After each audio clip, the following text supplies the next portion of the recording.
26 November 2008 is a traumatic event from Indian modern history that still shakes up people. The lively and vibrant city of Mumbai dealt with a ghastly act of violence. Providing a take from the events that took place on that day, Amazon Prime Video presents a fictional 8-episode web series called Mumbai Diaries 2611. This marks another addition to Nikhil Advani's filmography after Empire, where he takes a chapter from real-life events and presents his own fictional take surrounding it. The web series focuses on Bombay General Hospital and the events that take place before and after the ghastly attacks. The bravery and adept nature of the frontline workers, the hurdles they face as they have to constantly be aware and on their toes owing to the emergency situation, the role of the police, the hotel staff assisting evacuation of people, the NSG, the vulture-like acts of the media, the moral ambiguity that comes with saving lives, irrespective of the character of individuals, and finally dealing with terrorists who didn't think twice before annihilating innocent lives on our own homeland. This is a very tricky web series to review as it is mostly inconsistent in its impact. It resonates with you in moments, heavily depends on the performances of the cast, completely takes you away from the gravity of the situation in moments due to its erratic writing, and finally leaves you a little lost for words, not in a good or bad way.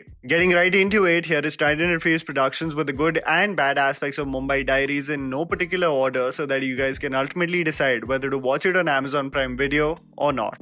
Casting. The brilliance of this web series is the casting, as the creators have appropriately roped in talent depending on the flexibility with which they can speak their native tongue, naturally in the middle of dialogues. As the web series deals with the events that took place in November of 2008 in Mumbai, the Mumbai police plays a key role in the series, and thankfully most of the police officers are Marathi actors that are fluent in the language and just as they would in real life, provide instructions in the native language and actually lend an authenticity to the storyline that makes it much more believable. From Akshar Kothari and Sandesh Kulkarni, and even the new resident in the form of Mrunmayee Deshpande, all of them actually blend in perfectly in the timeline and the location in which the series is set. Similarly, the creators have cast actors originating from Kerala that transition to speak in Malayalam to one another naturally. Mumbai is also considered to be a melting pot in many ways in the country, where people from various backgrounds from different states seem to work and cohabitate with one another. The casting in this web series is reflective of the same.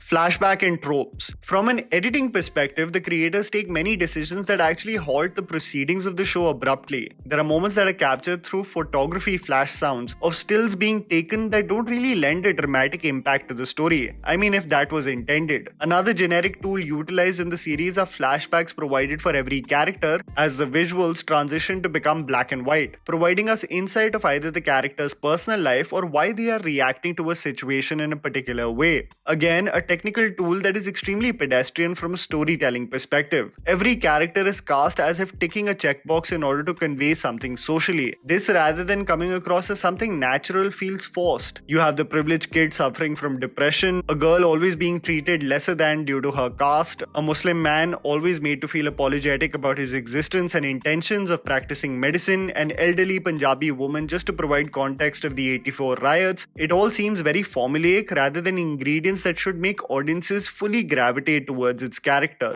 Camera movement, set design, and attention to detail. As most of the series has been shot in one location that is a combination of a real-life building and a set created, it is noted that on many shooting days, the creators would religiously plan 5 to 6 long shots without any cuts that is actually reflective of the hustle and bustle that goes in on a daily basis of doctors working in government hospitals. With the cinematography of Kaushal Shah, you actually notice in several occasions throughout the web series how characters interact with several moving elements in order to get their job done, and most of these sequences are shot without any cuts, transporting the viewer and giving them an insight of the high stress, demanding, and thankless job of the frontline workers of the nation. The production design by Priya Suhas and the art direction by Vijay Godke also needs to be appreciated. There has been careful insight that has been provided in order to reflect the state of medical infrastructure of the country. The building is dilapidated, barely managed, the walls are cracking, and the building is clearly under heavy construction. The doctors are mostly presented with dark circles and a sense of tiredness in their eyes due to the long hours that their work demands. There is an incompetence in the system with the lack of availability of doctors, supplies, space, and time, and all of this provides a very sorry picture of the facilities that one can avail when they don't have the luxury of private hospitals. From a visual standpoint, the series definitely provides a realistic take on the state of government-owned hospitals and the sheer pandemonium that exists on a daily basis. The politics that the show wants to communicate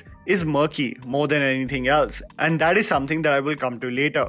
Is 2611 coincidental? You know what I realized as many episodes of Mumbai Diaries passed was that the necessity of the title of this show, Mumbai Diaries 2611, as if the event from history will be its prime focus, is actually misleading. The show, as it is historical fiction, makes its prime focus the characters that are in the hospital, who work tooth and nail around the clock. The traumatic event that took place in 2008 is actually just a way to lure the audience to watch the show as if the events of the horrifying chapter of Indian history will be recreated. It actually takes a deep dive into the fictional characters who play doctors, going through their own personal battles that range from being workaholics, an abusive relationship, problems with debt, etc. While the focus also shifts to shed light on other industries like journalism and the hotel sector, it's still more or less about the characters of Bombay General Hospital, which made me also think that a better decision by the creators would have been if they literally labeled this show as Bombay General Hospital, because it is essentially about the doctors, their personal lives, and how they deal with emergency situations.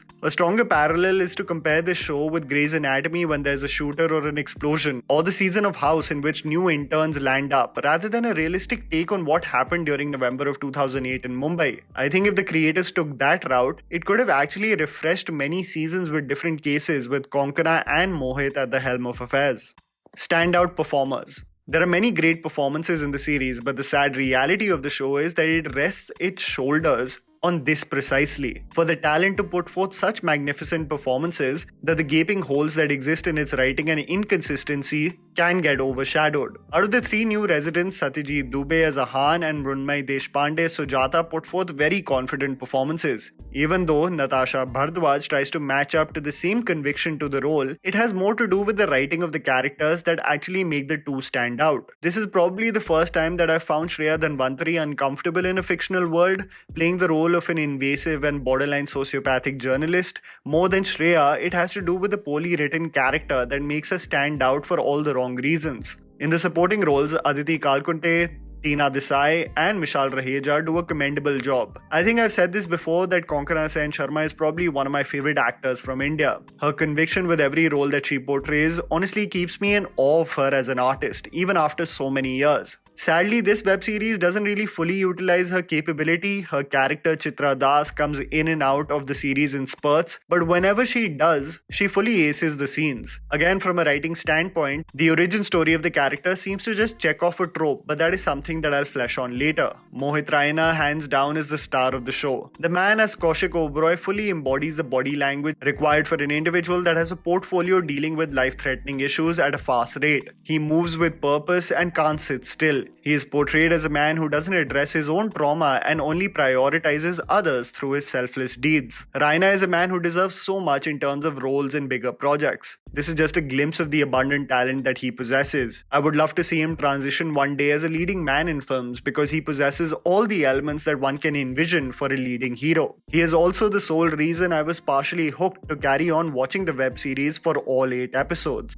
Politics and losing focus. I think it is essentially after the 4th and 5th episodes that the glaring inconsistencies of the show and its politics become very clear. And rather than the focus of the show being on how to deal with the terrorists causing mayhem, it became about the social aspects that the creators wanted to flesh out. The vulture-like state of news channels that are willing to go to any length for a scoop becomes rather comical with Shreya Dhanvantari's character. It is almost as if she exists in a free candy store during some of the moments, while no one bats an eyelid. There is a consistent commentary provided on the treatment of Muslims throughout the show, and an unnecessary dramatic performance by the character of Samarth Joshi. The commentary extends to talk about how terrorism does not have religion and everything in the same purview is about brotherhood and love, but it seems too preachy for its own good, as innocent lives are being taken by the same people at the drop of a hat, and a sorry attempt to have an emotional connect of Shah Rukh Khan with the terrorists was the last straw to be dealt. One of the major reasons for the success of Family Man is that it is pitched as a fictional thriller web series that takes inspiration from real-life events that range from the Kashmir militancy to the LTTE.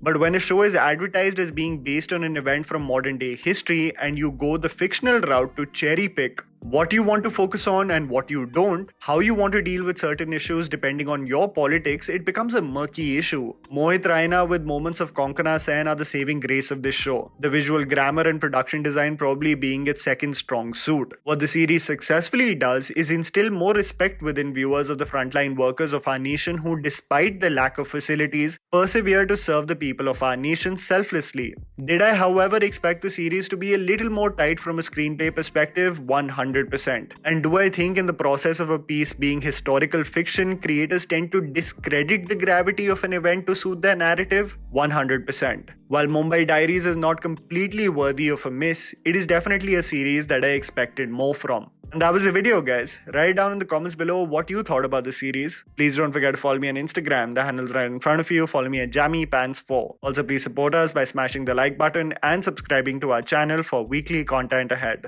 Thank you for watching.